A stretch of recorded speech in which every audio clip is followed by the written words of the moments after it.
pretty loud voice anyways, but in case some of you are hard of hearing like me, I'll use a microphone. You know, the easiest thing to do is to say, I'm not going to give my kid a phone and I'm not going to let my kid on the internet. We're not going to have any of these things, right? But that's unrealistic because we live in a society where that is the norm and it's a fabric of our lives now, and our children will live in that same society for much longer than we will, and they'll continue to advance technology in ways that will become important for them to be good at for their jobs and just the overall welfare of their family and their lives. And so we have to figure out how to regulate this, and I'm not meaning from a government perspective necessarily, but perhaps there are some things that we're going to need to do through legislature in the future to protect our kids. But as Pastor said, so I've been in law enforcement for 18 years. Nebraska, we're set up a little bit differently. Here in North Dakota, you have, say, a highway patrol, and then you have your Bureau of Criminal Investigations. In Nebraska, we house that all under our state patrol, right? And so I started with the state patrol in 2001 when I graduated from college. Worked the road for a long time. Eventually went to investigations and worked everything from white-collar crime to violent crimes. In that setting, became introduced to victim crimes involving children, and eventually I took over as the sergeant of our technical crimes unit, which included internet crimes against children. And so it was there that I already kind of knew this information, but when you look at it day in and day out and you see the victimization of children, it really has an impact on you. And so I started teaching at another church in middle school, and then we did a segment for parents on internet and parenting and digital and things like that, and with Pastor Steve. And so then I think that's what gave him the idea for this. So yesterday we talked about two things. The first is to summarize that there are bad people who want to do things to your kids. You guys all know that. I think the extent of it is much worse than most of us want to admit. And the second thing is that we need to have boundaries, and boundaries is kind of what I talked about earlier. We have to find a way to start regulating these things because the health and safety of our families, of ourselves, and our children are really at stake. And so we need to start having conversations about that, and it needs to become more throughout the community, because as I told the groups yesterday, you can't police your way out of the situation that we are in right now with child exploitation, right? If we're being honest, and I for a long time I seized drugs on the interstate, and I'm sure that your troopers do the same thing, right? And you know, we can seize 1,000 pounds of drugs at a time, and we will never put a dent in the war on drugs. And that's the sad truth about that, because there is demand, and they will continue, and there's money and there's resources to continue to funnel those. And so after 30 or 40 years of however long the war on drugs is, we still have people dying of drugs. We still have people being introduced to drugs. We still have children being introduced to drugs. Sure, we're being successful on some levels, but we're not globally, right? And so this is even worse than the war on drugs, okay? And so today I want to talk to you a little bit about, so yesterday we talked about there's bad people and then you need to have boundaries. And today I want to talk to you about perspective, okay? Because the truth of the matter is that if you have a child or you know a child, that the chances are that that child is going to have some type of negative experience online. And we hope that it's maybe only something like bullying, right? Where they say 30% of children ages 12 to 17 have been bullied online. We hope that that's the extent of it, right? But it's not, right? Look at this statistic right here. This is from Google Analytics. So when school is not in session, pornography searches go up by 4,700%.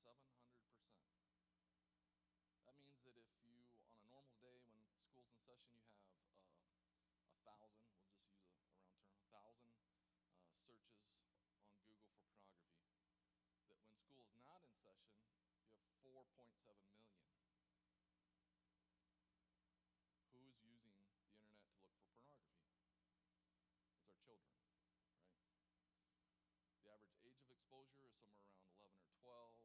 But we know that children much younger than that are being exposed to this inadvertently for the most part. These are learned behaviors, or through the natural progression of their childhood. They start to grow up and become curious, and they learn things at school. Again, learned behavior, and so they're looking for things, right? So hopefully your kid is only bullied. Most likely your kid is going to be exposed to pornography, and we need to deal with that, and we need to know how to think about that. We need to think about that before it happens. Let's hope it's not this one, but we know that in any group of people that we put together that's any kind of size, there's going to be somebody that knows a kid that falls into this, that every single day we receive 50,000 reports of children being exploited, right? So exploited means that somebody is either sexting them or asking them for nude images or videos, or or trying to get them to get nude images or videos of their younger children or siblings, or they're trying to meet them to do other things to them, right? This is why I say we can't police our way out of this. How many law enforcement officers does it take to combat that, right? We can't. It's impossible. We're talking about human behavior, and there is a not a need, there is a market, right? And it's getting worse. So I want to talk to you about three perspectives today, in this time that we have. And the first one is law enforcement's perspective of these type of events, right? So if a kid's bullied, or we have pornography, but for the most part, for the most part, if law enforcement's involved, we're talking about the last one, right? We're talking about your child or a child being exploited.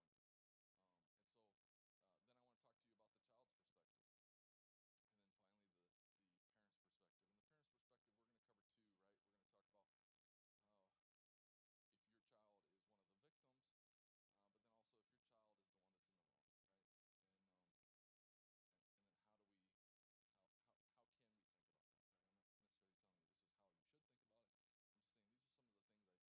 of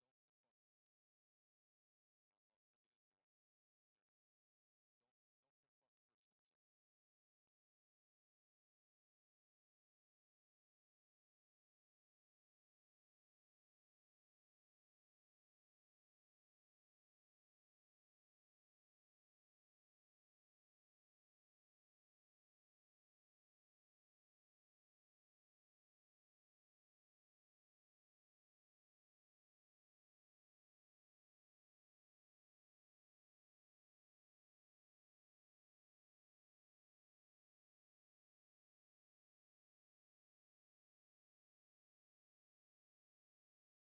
things I've seen, having dealt with a lot of parents over the years, that I think are possibly helpful, right? So from a law enforcement perspective, if something bad happens to a kid online, right, don't confront them. I'll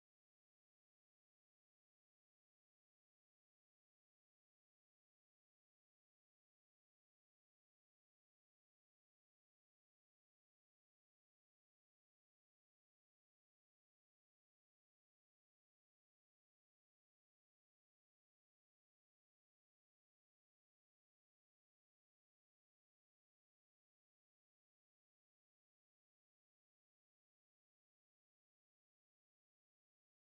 the person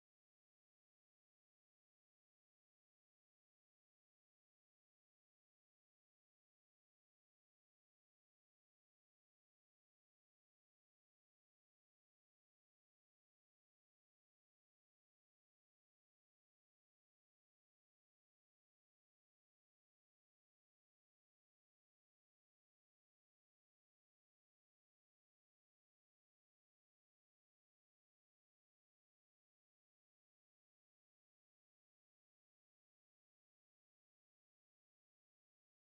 One effective strategy that we can do, law enforcement that is, and this is only for law enforcement, you do this with law enforcement, you don't do this on your own, is that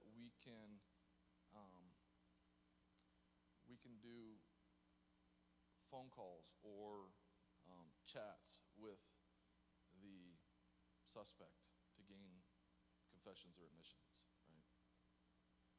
Absent evidence, physical evidence, right, DNA or something like that, this is a very effective strategy for us. And so if you call law enforcement, we can do this before it gets out of the bag, because sometimes if we start telling other people, then it's too late, right? So to the idea of don't delete anything, law enforcement is very sophisticated, right? And we can recover digital evidence from a lot of different places. We can go straight to Google and Facebook and all of those different places, and we can ask them to give us the evidence of the crime that we are investigating. But that involves search warrants. It involves a lot of time, and we're not always successful. Yesterday, I talked to some of you that were with me about the rise of encryption.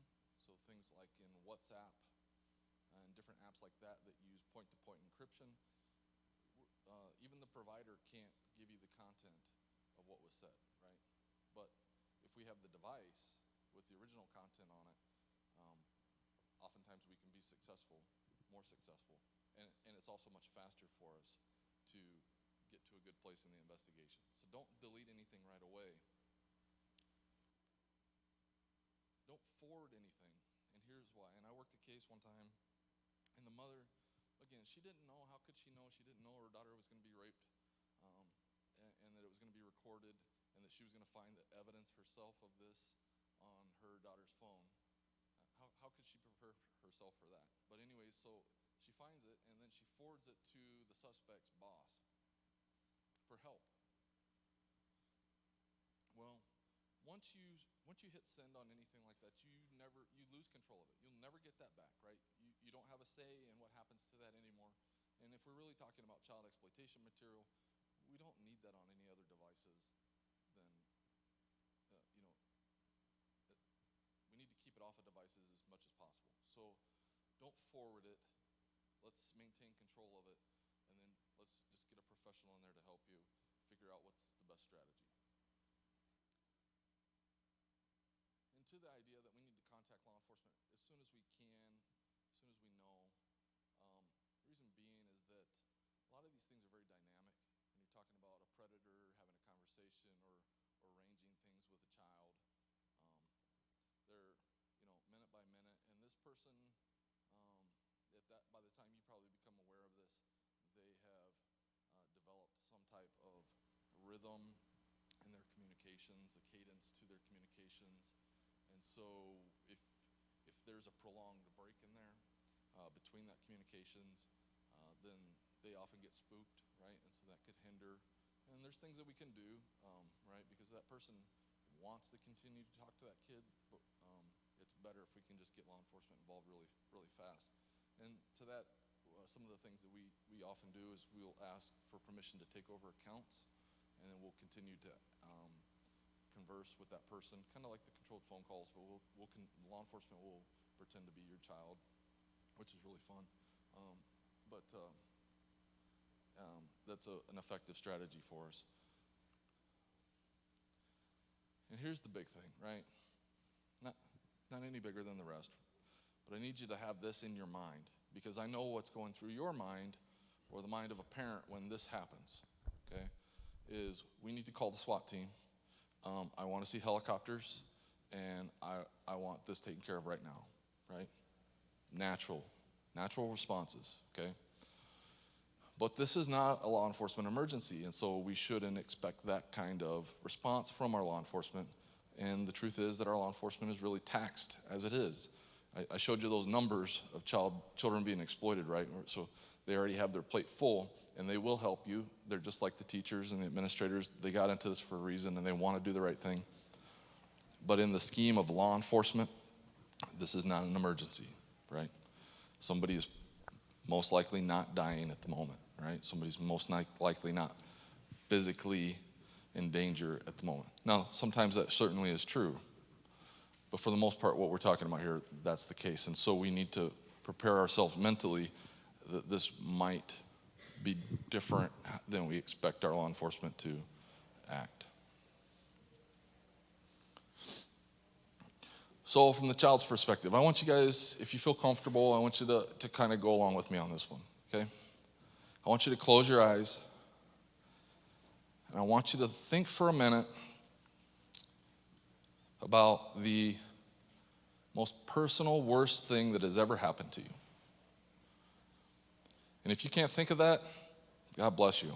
You're living a good life, right? But I want you to take yourself back to that place, if you can. If it's too bad, don't do it. I'm not here to traumatize anybody. But I want you to think about that. And then I want you to think about coming up here and telling everybody about it. Or I want you to think about, even in the moment, telling your parents about it. Do you want to talk about that? No, you don't. They don't want to talk about it. They're going to talk about it at some point because we need them to do that, and we have strategies in place, and we have people specifically trained to help them do that, all right? But we don't need that child telling this story 10 times, right? So let's be careful on how we ask a child to do this, or even anybody, right?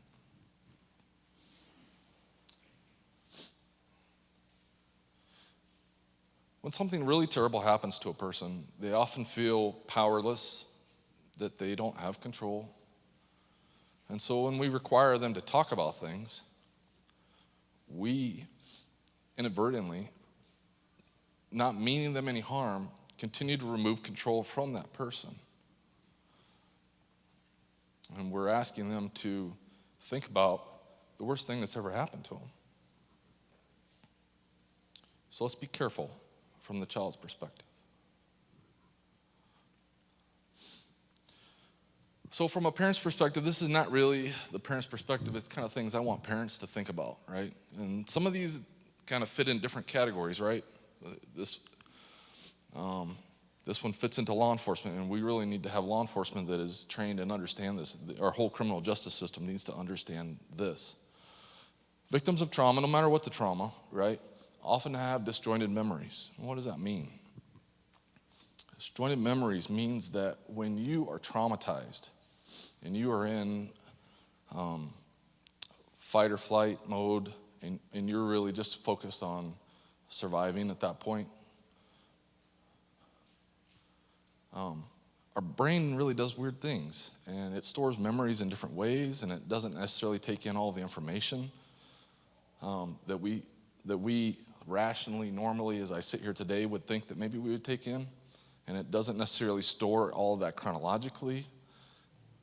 And we need to understand that when somebody is telling us that something bad happened to them, and we think that there's contradictions in there, well, because you might have different knowledge or understanding of the timeline or what the person was wearing or something like that. Those contradictions don't mean that that person is not telling the truth, right? This was really an interesting subject to me, and it's really come to light because we deal with the same thing in law enforcement, right? When we have a law enforcement officer that's involved in a traumatic incident, for instance, an officer-involved shooting, and now with technology, most of those are recorded, and recorded from different angles of cameras, because a lot of our officers are wearing body cam, plus we have in-car cameras. We know that after talking to our officers, that what they recall is not always what we see on the video. And it's not because our law enforcement is corrupt. It's because our brains do really strange things that we can't understand entirely. And they remember what they are focused on. And our focus in a traumatic event is very narrow. We're not taking in all this other stuff that's around us. It's very narrow, right? And the chemicals in our body are causing us to do this, right? And so we need to understand, and we need to try to believe people when they tell us that bad things have happened to them to the extent that we can, right? And this goes kind of along with that. Trauma victims will sometimes partake in counterintuitive behavior. So what is that? counterintuitive behavior is when somebody says that I was raped on Friday night, and you start talking to them and you find out that they had consensual sex with 2 people on Saturday night. And we're trying to rationalize this by saying, well, this isn't the way that we think that somebody who's been raped should act, right? We think they should be balled up in a corner still. Or they went drinking, or they're not displaying any of the signs of trauma that we think that they should be displaying. So from everybody's perspective, not just a parent's perspective, I want you to think about, how do you know what that person is supposed to feel like? How do you know what they're supposed to act like? That person may be fighting to gain control of their lives, and by putting themselves in continuous risky behavior, it's not any riskier than the rape that they just went through, but at least they have control over this event now, right?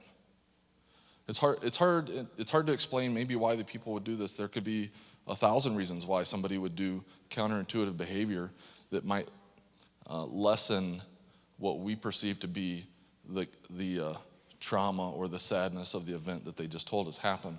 But we understand through research, and we understand through confirmed reports, that this is true in some people.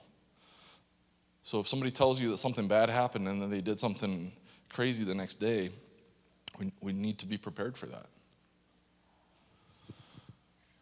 So this is the biggest thing for parents.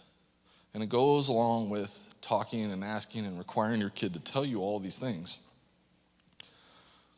I can tell you the first time in my professional career that I saw a video of a girl being raped.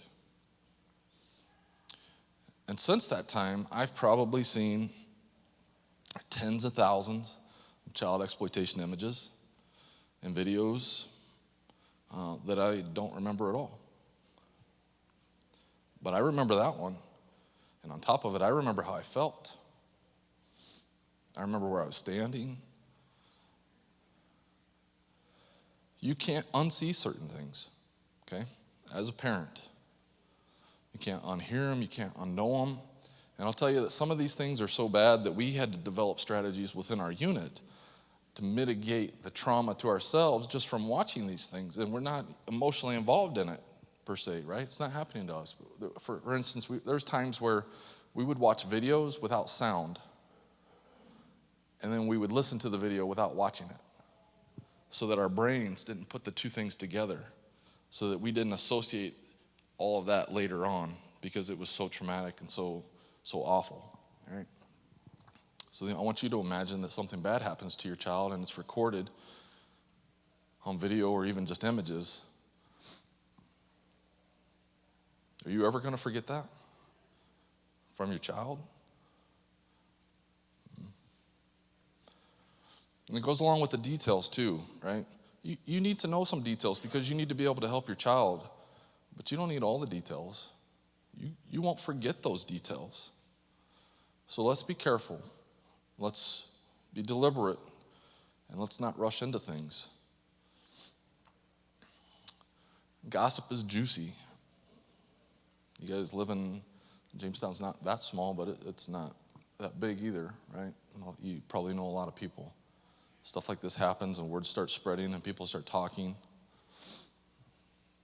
Sometimes that's the worst part of it for a child, right? I remember working a case in a small community that was really awful, and your law enforcement is not going to be telling anybody these stories, okay? We'll steal documents if there's child's names in them. We'll protect the identity of children. We're not telling people this. And so I would tell the parents, I'm not telling anybody. You shouldn't tell anybody, okay? But it's still going to get out in small towns, and people are going to know, and they're not going to have all the facts. We don't necessarily need to correct them, okay?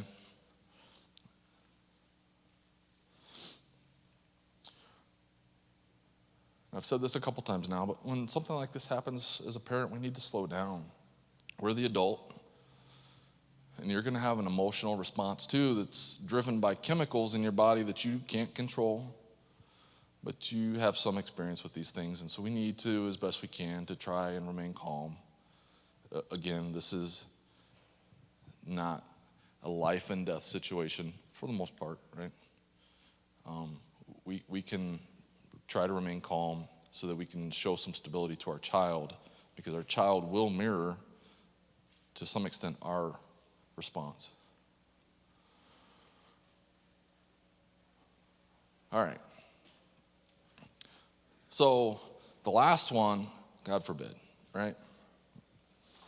This one, especially if you got boys, you're probably going to deal with something like this.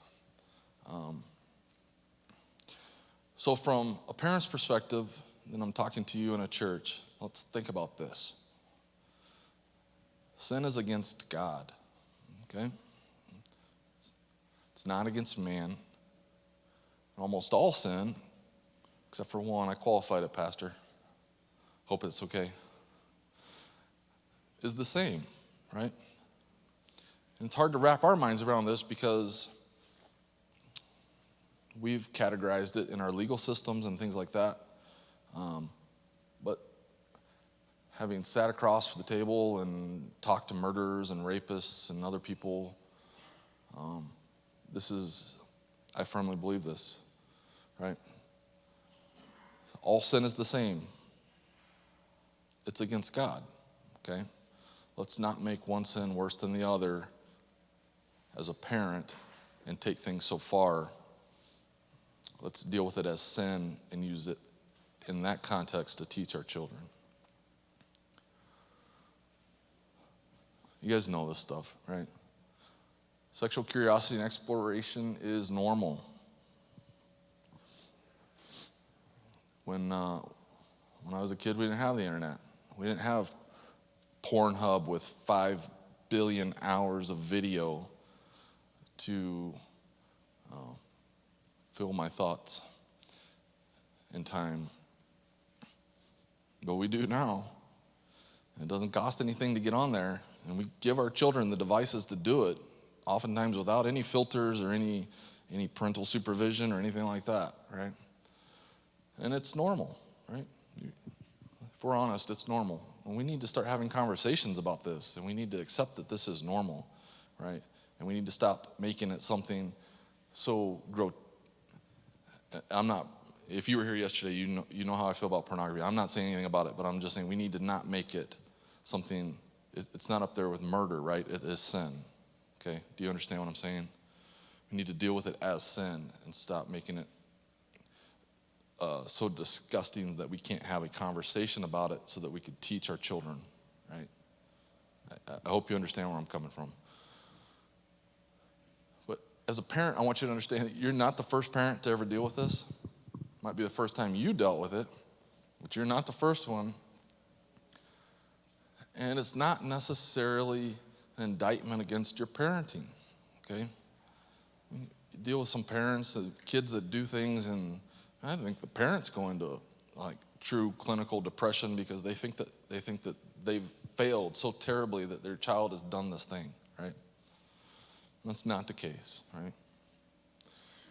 Now, that's not to say that maybe we have done less than an optimal job of parenting, or maybe we haven't taken all the precautions that we need to, but stuff is still going to happen even if we do those things. We can't protect against everything, so let's not necessarily get so hard on ourselves, but let's definitely be diligent. The world is not ending. So what is the end game? Kim and I had a long discussion about this in a context last night about what do we truly want for our children, right? We want them to be happy. We want them to be fulfilled. We want them to have joy. We want them to be safe, right? We want to have relationships with them as they get older. We need to remember in the heat of the moment when you were mad at your child because they were looking at something that they weren't supposed to be looking at, or they said something to somebody that they should not have said, and it's embarrassing and it's reprehensible or whatever it is, right? That they're a child and that you love them and that you want to have a relationship with them in the future and that we want what's best for them. So let's keep it in perspective and not take our response to the nuclear level that's going to potentially harm that relationship, right? And then again, this goes along with the last one. The police are not going to tell your neighbors that your kid did this thing, okay? If the police show up to your house, your neighbors may have some questions, right? There may be rumors around town, but the police aren't going to tell anybody. It's not going to be in the newspaper unless they're convicted or arrested, and then it might be.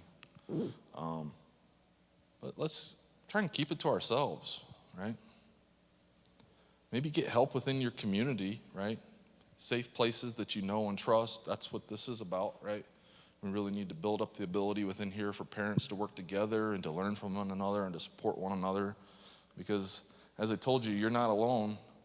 And maybe some of you are sitting in here thinking, oh my, I've got the only kid that's ever done this, and I'm sitting in here and everybody else's kid is great. Well, that's not the case, right? Let's get help where we can get help from in trusted areas. Am I done? Did I go too long? But we don't need to just tell the Joneses what happened. All right, well, I guess I actually am done. Pastor?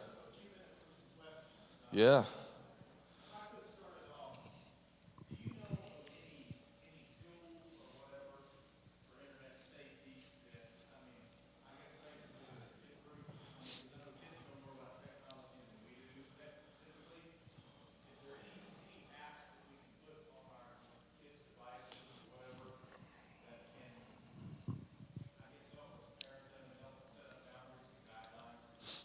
Yeah, so, I purposely didn't cover this yesterday in boundaries because there are so many. And certain people need different things, and they're not really necessarily all encompassing. And they certainly can't necessarily do all of the things that we want them to do. For instance, they are not going to be able to monitor WhatsApp. And for the most part, unless you're really tech savvy and you know how to jailbreak your phone, they're not going to monitor something like Snapchat, right? And so there's still going to be holes in there. So I don't want this false sense of security because I put this filter on there to say that I'm good, right? Because here's the thing, like you could put any filter you want on my phone right now. I'm not that smart. I can get around it, right? I can figure it out if I really wanted to. So there are certainly good ones. And Pastor Steve, I don't want to necessarily throw any out there per se. I'm not vouching for any of these. There's one that's called Covenant Eyes that I've heard good reports about. Our youth pastor told me one, and I'm hesitant to give the name because if you search it and I'm wrong, it might be bad. And I haven't looked it up myself. So, but there was one, and let me check on that one, and maybe I'll get back to you. There really is no. So the point to this, Pastor Steve, is there really is no sure-proof way to say that if I give this to my child that they're going to be safe outside of serious parental involvement. Okay? That's the only thing you got, right? Anybody else?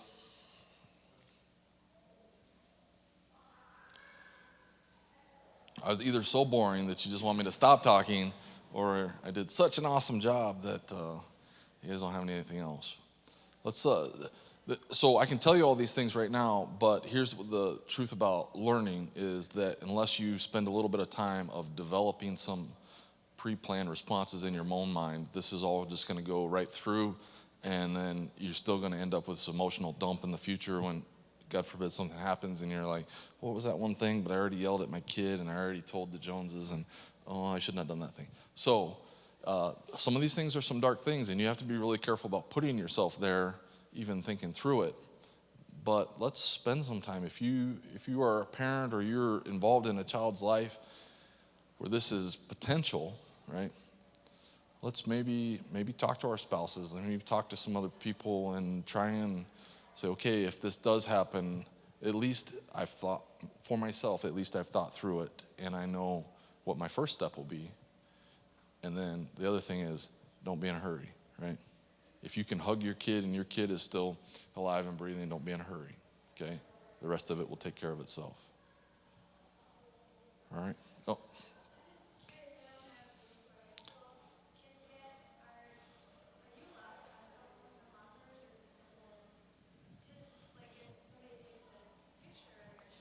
Yeah.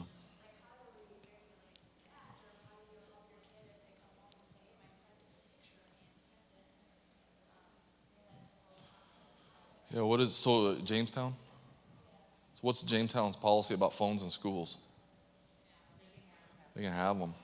So here's what I'll tell you, and I told the group yesterday. So peer on peer is something that law enforcement is not going to get involved in unless it's truly, truly, truly out of control, right? Because we can't, right? The boyfriend, the 15-year-old boyfriend asking the 15-year-old girlfriend for a topless photo, and then she sends it to him. That is child pornography, right? The girl is not in trouble.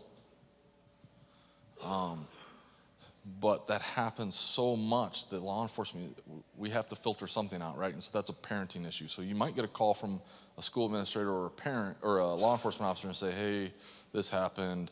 But that's on you, right, for the most part. Now, we, certainly in Nebraska, we have been involved in incidences where, man, it gets distributed to 50 kids. Well, now we're talking about a little bit different, right? Because, and this is what really happens.